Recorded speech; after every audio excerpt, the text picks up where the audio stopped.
नमस्कार, आप सभी का स्वागत है स्टार सिटी न्यूज़ में। इस वक्त हमारे साथ मौजूद हैं भारतीय जनता पार्टी के एडवोकेट हैं प्रेम शंकर सिंह जी। आइए इनसे बात कर लेते हैं। 25 के चुनाव आ रहे हैं मिशन विधानसभा के, कैसे लगता है आपको इस बार का सर चुनाव दिल्ली का? देखिए, इस बार का चुनाव भारतीय जनता पार्टी पूर्ण बहुमत से जीतने जा रही है, क्योंकि उसका कारण ये है कि पिछले 10 सालों में जो आम आदमी सरकार की जो गलत नीतियां रही हैं और जो दिल्ली के जनता को कि देश के एक राजधानी में बैठ करके दिल्ली के जनता को जिस तरीके से गुमराह किया गया, वो चाहे बिजली का मुद्दा हो या पानी का मुद्दा हो या एयर पोल्यूशन हो या बाकी जमुना की सफाई हो या फ्री वाईफाई और बसों में मार्शल लगाने की बात है, जितने तमाम इनके मुद्दे हैं वो सब के सब ये थोथली जो है सो वादे निकले और उसका कोई भी लाभ जनता को नहीं मिल रहा है। अब जहाँ तक बिजली की बात हम लेते हैं तो बिजली जैसे पहले, आज से 10 साल पहले जो फिक्स चार्जेज पर किलोवाट जो 50 रुपया होता था, उसको इन्होंने 250 रुपया कर दिया, 5 गुना बढ़ा दिया। तो एक हमारे एडवोकेट्स का छोटा चैम्बर है, उसमें भी 3 किलोवाट का लोड है, तो 750 रुपया तो फिक्स चार्ज होगा, प्लस उसमें तमाम तरह के उस पर और भी चार्जेज हैं। तो 1000 रुपया आप चैम्बर बंद करके रखेंगे, एक भी यूनिट नहीं चलाएंगे तब भी देना पड़ता है। ऐसे ही घरों में भी है, जो झुग्गी झोपड़ी या जहाँ भी ये जो फ्री बिजली दे रहे हैं, वो पूरे आबादी का 20-30% लोग होंगे जिसको कि फ़ायदा हो रहा है। 70% लोगों को तो महंगे कीमत पे बिजली लेनी पड़ रही है। जो पहले 3 रुपया 4 रुपया यूनिट था, वो आज 8-10 रुपया खरीदना पड़ रहा है, प्लस फिक्स चार्जेस का घोटाला है, प्लस उसमें तमाम तरह के चार्जेस लगे हैं। तो इनका जो है सो इन लोगों ने बिजली कंपनियों से साठ-गांठ करके और उससे भी ये कमीशन खोरी करते हैं। जैसे कि शराब में जो घोटाला हुआ, जो शराब की नई पॉलिसी ये लेके आए, मैंने भी एक ऐसे ही शॉप को द्वारका में बंद कराया था जिसमें कि तमाम तरह के वायलेशन थे। तो जो फ्री एक बोतल फ्री का जो बात था, ये फ्री के चक्कर में जनता को ये बेवकूफ़ बनाते हैं। अब जनता समझ चुकी है कि ये जो है सो ये ऐसे ही ठग विद्या करते हैं, अब इनके ठग विद्या में आना नहीं है। अब क्या लगता है आपको, जनता इस बार फ्री की तरफ जाएगी या मतलब विकास की तरफ? इस बार जनता को हमेशा विकास की तरफ जाना चाहिए और जनता विकास के राह पे ही चलेगी। 10 साल में मोदी गवर्नमेंट जो विकास किया है, लोकल लेवल से ले करके स्टेट लेवल पे देखिए, राष्ट्र लेवल पे देखिए, अंतर्राष्ट्रीय लेवल पे देखिए, हर जगह विकास हो रहा है। आज मोदी का डंका पूरे विश्व में बज रहा है।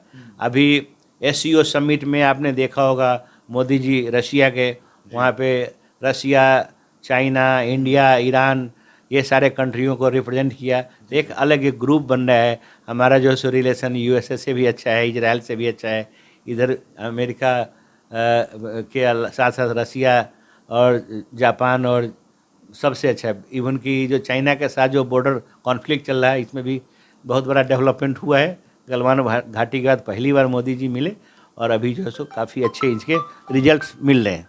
तो ये सब जो है सो एक विकास पुरुष का जो सोच है, उसके साथ ही उनका जो एक इतना जो कड़ी मेहनत जो कर रहे हैं, और जो पार्टी जो दुनिया की सबसे बड़ी पार्टी है आज भारतीय जनता पार्टी, तो इसी के बलबूते हो रहा है और सब जनता के आशीर्वाद से ही हो रहा है। अच्छा प्रेम शंकर जी, अब जैसे छठ पूजा आ रही है, एक जो पूर्वांचलों का एक आस्था से जुड़ा हुआ एक त्यौहार है सर। अगर हम बात करते हैं यमुना नदी को लेकर सर, यमुना नदी को लेकर भी आज जो राजनीति चल रही सर, तो इस पर कुछ कहना? देखिए, यमुना तो राजनीति का अखाड़ा यहाँ बना हुआ है। देखिए, 65,000 करोड़ का फंड है। 65,000 करोड़ का मतलब है 80,000 करोड़ रुपया बजट है दिल्ली गवर्नमेंट का। उसमें से 65,000 करोड़ जो भारत सरकार जो खर्च कर रही है कि यमुना के और नदियों की सफाई के ऊपर, तो यमुना की सफाई तो तभी होगी ना जब हम एक एक व्यक्ति, एक एक फैमिली, एक एक परिवार और जितने हमारे जो उद्योग धंधे लगे हुए हैं सबको अवेयरनेस प्रोग्राम होना चाहिए। वहाँ जाकर डुबकी लगाने से या वहाँ जाकर के हम ये लीपापोती करें कि हाँ ये फलाने जगह से पानी UP से आ रहा है तो फलाने हरियाणा से आ रहा है, ये सब लीपापोती से काम नहीं चलेगा। सरकार, दिल्ली सरकार ने क्या स्टेप उठाए, जितने जो है सो आपके नाले हैं, जो गंदे नाले जो यमुना में आज बह रही हैं, वो मेन जो 18 जगह पे जो है, वहाँ पे कितने जगह पे उन्होंने जो है सो वाटर ट्रीटमेंट जो है सो सीवेज ट्रीटमेंट प्लांट लगाए। सीवेज ट्रीटमेंट प्लांट लगाना ही नहीं, उसको रेगुलर उसका चेकअप होना चाहिए, वो ठीक ढंग से काम कर रहा है नहीं कर रहा है। तो सबसे पहले तो वो करें, गंदगी को जाने से रोकें, फिर पब्लिक को अवेयर करें। छठ पूजा एक आस्था का विषय है जो कि हमारी सभ्यता और संस्कृति से जुड़ा है। चूँकि सनातनियों का ये धर्म है कि हम प्रकृति के साथ मिलजुल कर रहें, इसलिए हम पेड़ों की पूजा, गाय की पूजा और इस तरीके से जैसो हम सूर्य भगवान की पूजा करते। तो जो हमारा जो छठ का जो ये पूजा पद्धति जो छठ की बनी हुई है, तो उसमें हम डूबते हुए सूरज और उगते हुए सूरज दोनों को हम षष्ठी के दिन, जो छठवां दिन होता है कार्तिक महीने का, तो उसमें हम डूबते हुए सूरज को अर्घ दान करते हैं और अगले दिन सप्तमी के दिन उगते हुए सूरज को। तो ये हमारी आस्था है और इसमें ये इसलिए ये पूजा पद्धति में जो है सफाई का बहुत ध्यान दिया गया है कि इसमें जो प्रसाद बनता है, उसमें जो भी प्रसाद की जो सामग्री है वो खुद हमारी माँ बहनें, जो घर के लोग हैं, वो उनको सफाई से करके खुद उसको धोना, उसको छांटना, उसके आटे तैयार करना, फिर उसके जो है सो पकवान बनाना और फिर उसको स्वच्छता से रखना। 3-4 दिनों 4 दिनों का ये बहुत ही कठिन त्यौहार है जो सब नहीं कर सकते। और उसके बाद उस प्रसाद को पाते हैं। उस प्रसाद में जो है सो एंटीबॉडी तैयार करने के लिए, चूँकि सीजन जब चेंज होता है, जब हम जाड़े के महीने में प्रवेश कर रहे हैं, तो ये जो चेंजिंग वेदर में बहुत तरह का बीमारी जो है सो वायरल इन्फेक्शन वगैरह होता है। जैसे हम लोग भी पॉल्यूशन से अभी सर्दी, ये छींक खांसी और ये सब हो रहा है, अस्थमा वगैरह बहुत दिल्ली में हो रहा है। तो सफाई इसलिए करते हैं। और जो इसका जो व्रत में जो चीज़ें खाते हैं जो प्रसाद के रूप में, वो एंटीबॉडी, जैसे इसमें हल्दी है, अदरक है, मूली है, गाजर है, आपका उसी हिसाब से नारंगी है, संतरा, सेब है, जो भी फल, नट्स हैं, छुहारे हैं, किशमिश हैं, अखरोट है, तो ये सब को जो है सो मिला के, और गुड़ है, उसके साथ साथ अन्न जो भी हैं, इस सबको मिला के ऐसा एक प्रसाद तैयार किया जाता है जिससे कि आपको जाड़े से लड़ने के लिए एक एंटीबॉडी तैयार हो। तो ऐसा एक प्रसाद है। ये चूँकि हजारों सालों से चलता आ रहा है, इसलिए इसकी आस्था बहुत अधिक है। और आज तो देश विदेश में क्या, पूरी दुनिया में लोग, समुद्र किनारे अमेरिका में भी और जापान में भी लोग, ऑस्ट्रेलिया में भी छठ पूजा करते हैं। सर, लगातार आप देख रहे हैं दिल्ली में भी वायु प्रदूषण, जो आज चैम्बर जो बन रहा है, आज गैस चैम्बर, लगातार जो हरियाणा से जो पराली जलाई जा रही है, उसका भी कहीं ना कहीं दिल्ली में इसका इफेक्ट कर रहा है। सर, लगातार इसका भी हर पब्लिक इसका संघर्ष कर रही है। देखिए, इस पार्टी की, जो पार्टी की सरकार है दिल्ली में, इसका जन्म हुआ वो आंदोलन से। तो आंदोलन भोगी ये लोग हैं, इनको केवल प्रचार करने में, हल्ला करने में, जुलूस निकालने में ही ये विश्वास करते हैं, या एडवर्टीजमेंट में भी करते हैं। जब पराली को ख़त्म करने के लिए कोई केमिकल जब पूसा इंस्टीट्यूट ने बनाया, तो वो 4 लाख का था और उस पर 40 करोड़ रुपया ऐड पे खर्च कर दिया। तो उसका जो है जो सॉल्यूशन है, जहाँ से वो पराली तो एक कारण जो कि अभी होता है, और अन्य भी कारण है इसके पॉल्यूशन के, तो उसको जड़ से ख़त्म करने के लिए वहाँ के जो किसान हैं उनके साथ मिल बैठ करके, किसान संगठनों से बात करके, पराली को अच्छे दामों में ज़मीन से जड़ से काट के उसको बेच। चूँकि कंबाइन मशीन से जब काटते हैं तो आधी डंठल जो है सो हम काट लेते हैं और आधी डंठल खेत में ही रह जाता है। पहले के ज़माने में लोग मजदूर जड़ से उसको काटते थे तो डंठल रहता ही नहीं था, उसके बाद कल्टीवेटर से उसको मिट्टी पलट देते थे तो फिर वो खाद बन जाता था। तो आज भी बहुत तमाम टेक्निक अवेलेबल है, तो उसको जो है सो सरकार जो है सो जो पैसे यहाँ पे एडवर्टीजमेंट में दिल्ली में खर्च करते हैं, दिल्ली वालों को क्या पता कि पराली क्या होता है और जो है सो कैसे वो उसका उपज का जो वेस्ट है उसको कैसे यूज किया जाए। जो किसान हैं उनको आप समझाओ, वहाँ पे ऐड लगाओ। आप जाओ ना हरियाणा में, पंजाब में, तो आपकी सरकार है, पंजाब में आपकी सरकार है ना, आप जाइए वहाँ ऐड लगाइए और वहाँ के आप पहले पंजाब को बोलिए कि हाँ आप पराली मत जलाओ। आप हमेशा लीपा पोती करते हो, बीजेपी सरकार हरियाणा में इसलिए पराली जल रहा है, ये सब नहीं है। आपको अवेयर करने की ज़रूरत है। ये तो एक मुद्दा है पराली। उसके अलावा मेन जो पॉल्यूटेंट है वो है आपका ये जो डस्ट है, जो कंस्ट्रक्शन चलते रहता है सालों भर, तो उसमें हम डस्ट जो उड़ता है उसको हम अरेस्ट करने के लिए उसका प्रॉपर हम ये नहीं करते, व्यवस्था नहीं करते। सड़कों की हम सफाई ठीक से नहीं करते। जो डस्ट सड़क पे है वही वेहिकुलर मूवमेंट के कारण उड़ता है, और जो है सो लोअर लेवल पे जो 2-4 मीटर पे वो जमा रहता है, जो धरती से 2-4-5 मीटर 7 मीटर 10 मीटर इतना ही पे तो पॉल्यूशन रहता है, ऊपर तो नहीं रहता पॉल्यूशन, ऊपर तो आकाश साफ रहता है।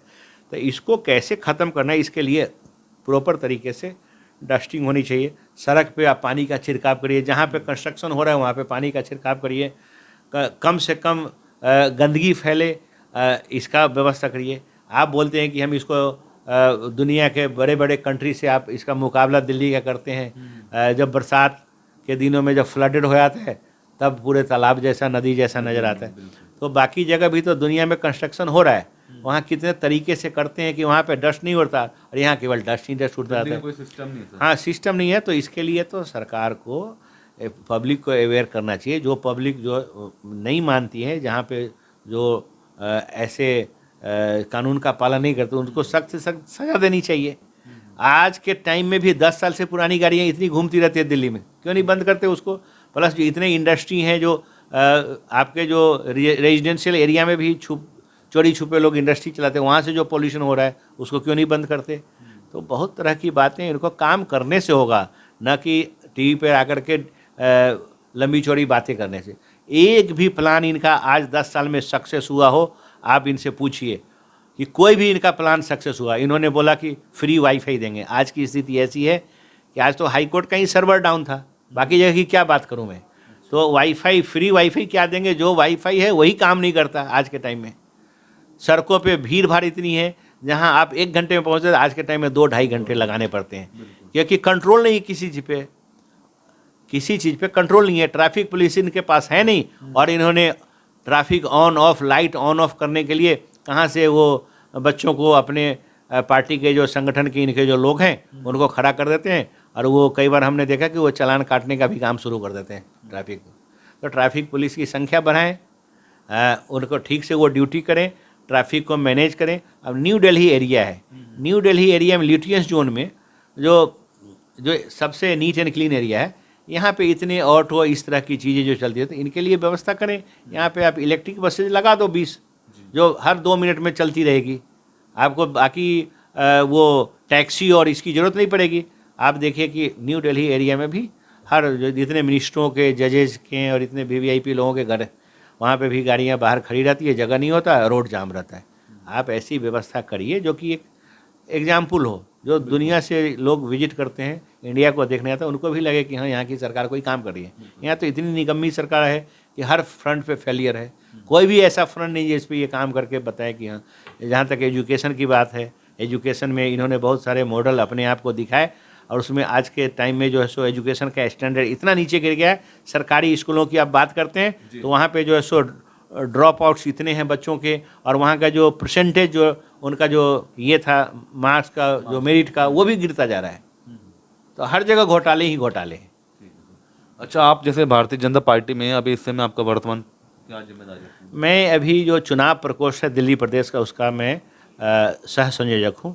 अभी 70 विधानसभा में हर जगह हमें अवेयरनेस कैंप चलाना है। हमें जो चुनाव से रिलेटेड जो कानूनी पहलू है उसको देखना है, उन कानूनी पहलुओं पे काम करना है, ताकि फ्री एंड फेयर इलेक्शन हो, और लोगों को अवेयर करना है कि ये झूठी बातों में, इस तरह के बातों में ना आए, और रियलिटी को जान के ही वोट दें।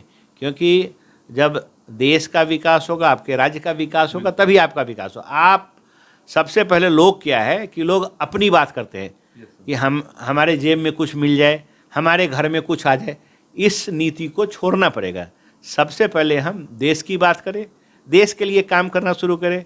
देश के लिए काम करेंगे, समाज के लिए काम करें, हमारे पास अपने आप ही सब कुछ होगा। जब देश और समाज सुखी होगा तब हमारे पास किस चीज़ की कमी होगी? किसी चीज़ की कमी नहीं। तो ऐसा व्यापक और सर्वव्यापी सोच होनी चाहिए, और उसी सोच के साथ हम सुखी रह सकते हैं। ठीक है सर। और कुछ लास्ट में अपने दर्शकों को, कुछ सर दिवाली आ रही तो इसमें कोई अपील देना चाहते हैं? दीपावली पे आप सभी को हार्दिक शुभकामनाएं। इस पर्व को लोग सब खुशी खुशी मनाएं, और माँ लक्ष्मी सबके घर में सुख शांति और संपत्ति दें, यही मेरी कामना है। दीपावली के टाइम में इतना पॉल्यूशन हो रहा है, दीपावली के टाइम में बैन लगा दिया जाता है, पटाखे नहीं बेचेंगे। अरे ये तो हमारा त्यौहार है। जब खुद आप जीतते हो इलेक्शन तो इतने पटाखे जलाते हो, और हमारे बच्चे 1 साल में 1 दिन खुशी का आता है, और उस दिन पटाखे जलाने से आप मना करते हो। पटाखे से और दिए जलाने से जो कीड़े मकोड़े हैं वो कम होते हैं, वो जो एनवायरनमेंट से और ख़त्म होते हैं, उसके बाद का जो है सो ये इन चीज़ों पे कंट्रोल होता है। और दिए हर कोई अपने घर में शुद्ध देसी तेल के दिए जलाएं। घी की तो उपलब्धता क्या है देश में, बहुत बड़ी बात है, इस पे कभी चर्चा करेंगे कितना कॉन्टेमिनेशन है सब्जी में। तो शुद्ध तेल का ही दिए जलाएं, लेकिन हर घर में दिए जलाएं, ताकि इससे भी एनवायरनमेंट को जो है सो शुद्धि मिलती है, वातावरण शुद्ध होता है। धन्यवाद आपका सर, समय दिया आपने। तो ये हमारे सीधी बात एडवोकेट प्रेम शंकर सिंह जी से, स्टार सिटी के साथ मैं जितेंद्र गुप्ता।